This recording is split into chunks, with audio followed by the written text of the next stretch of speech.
Yan ang gamit ko, top 1 motorcycle oil. Tapos ito ang gawin ko, dito ko ng bigyan ko ng ano to para sa yung ano, para hindi kalawangin. Ito yung lock nya.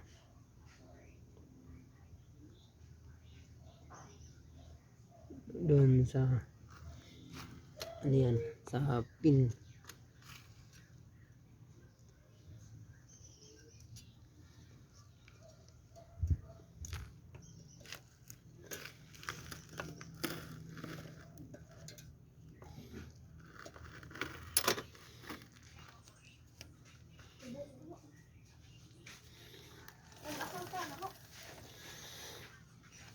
Nagapong baga ka, ano?